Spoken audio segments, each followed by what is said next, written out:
গ্যাটো দুর্নীতির মামলা থেকে অব্যাহতি পেতে খালেদা জিয়ার পক্ষে আবারও একাংশিক শুনানি হয়েছে।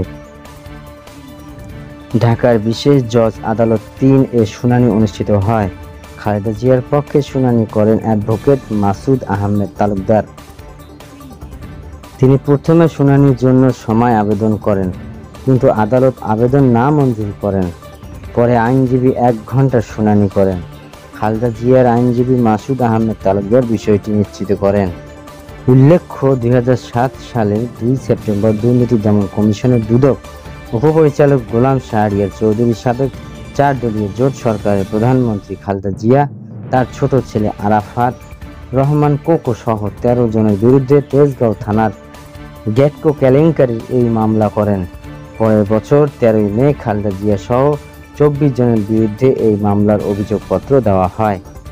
মামলা অভিযোগপত্রের বলা হয়, আসামিরা পরস্পর যোগসাজশের ঠিকাদারি প্রতিষ্ঠান গ্যাটকোকে ঢাকা কমলাপুর আইসিডি এবং চট্টগ্রাম বন্দরের ১৪,৫৬,৩৭,৬১৬ টাকার ক্ষতি করেন।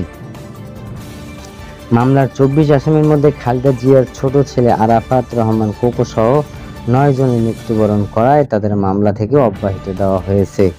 এই মামলা খালেদা জিয়া সহ যারা জামিনে আছেন তারা হলেন সাবেক মন্ত্রী খন্দকার মোশাররফ হোসেন, সাবেক মন্ত্রী আমির খুসরু মাহমুদ চৌধুরী, চট্টগ্রাম বন্দর কর্তৃপক্ষের সাবেক chairman air commodore Zulfiqar Ali, প্রয়াত মন্ত্রী কর্নেল অবসরপ্রাপ্ত আকবর হোসেনের স্ত্রী জাহানারা আকবর, ছেলে ইসমাইল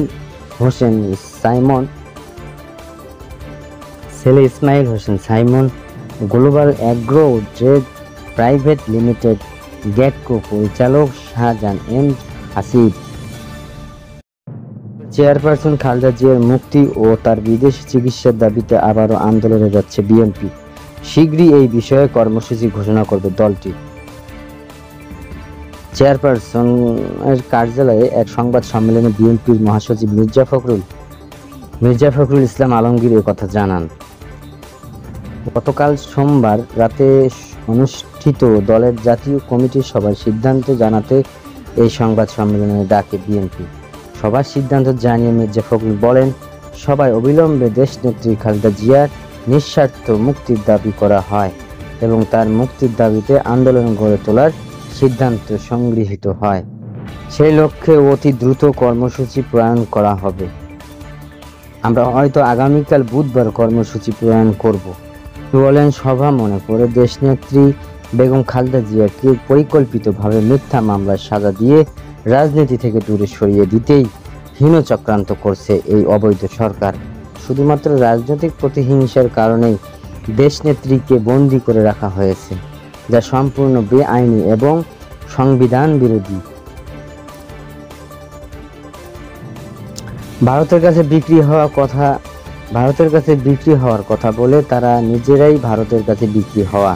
প্রধানমন্ত্রী ও বক্তব্য জবাবে ফখরুল বলেন, বিক্রি কিভাবে হলাম আমরা? প্রমাণটা কি? উদাহরণটা কি?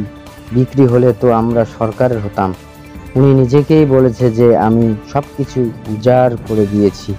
তো উজাড় করে দিয়ে তো উনি তার ফলাফল পাচ্ছে। এবারও সব উজাড় করে দিয়ে এসেছে। আমার কথা হচ্ছে, দেশপ্রেমিক যে সে তার নিজের দেশের স্বার্থটা আগে দেখবে। বাংলাদেশের ভিতর দিয়ে ভারতের রেল চলাচলের সুযোগ দেওয়ার প্রসঙ্গে বিএনপির মহাসচিব বলেন, দরজা খোলা থাকবে, সংযোগ হবে, কিন্তু আমার স্বার্থকে বিসর্জন দিয়ে না। আমার পানিকে বাদ দিয়ে কোনো চুক্তি হবে না। আপনি পানির ব্যাপারে কিছু বলছেন না। সীমান্তে মানুষ হত্যা করে মারছে তারা, আপনি কি কিছু করছেন না। সীমান্ত হত্যা বন্ধের ব্যাপারে এটা কথাও আছে চুক্তিতে। ফখরুল বলেন, আমরা ভারতের বিরুদ্ধে না, আমরা এই সরকারের বিরুদ্ধে যারা ভারতের কাছ থেকে দাবিগুলো আদায় করে নিয়ে আসতে ব্যর্থ হয়েছে। প্রায় ৬ কোটি টাকার অবৈধ সম্পদ অর্জনের অভিযোগে শরীয়তপুর সদর সাব রেজিস্ট্রার অফিসের সাব রেজিস্ট্রার এ.কে.এম.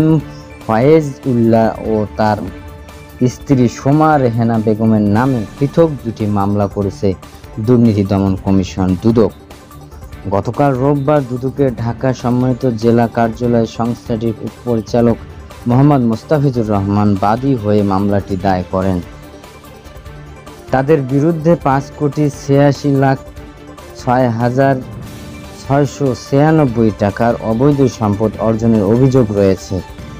প্রথম মামলার এজাহার সূত্রে জানা যায়, আসামি এ.কে.এম. ফয়েজুল্লাহ নিবন্ধন অধিদপ্তরের অধীনে সাব রেজিস্ট্রার পদে মুজিবনগর কর্মচারী হিসেবে 2009 সালের 9 সেপ্টেম্বর যোগদান করেন।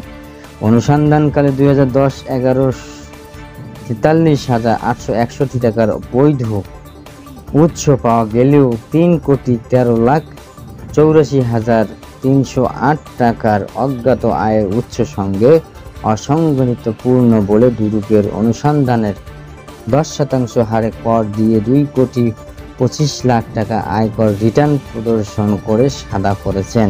তবে ওই টাকার মধ্যে 1,22,50,000 টাকা উৎস সম্পর্কে তিনি গ্রহণযোগ্য প্রমাণ দিতে পারেনি।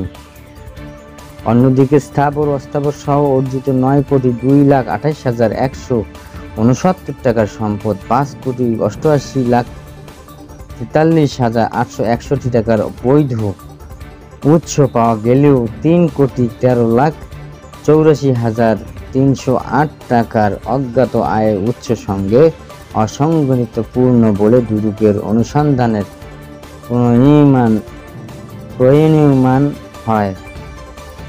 প্রমাণ হয়।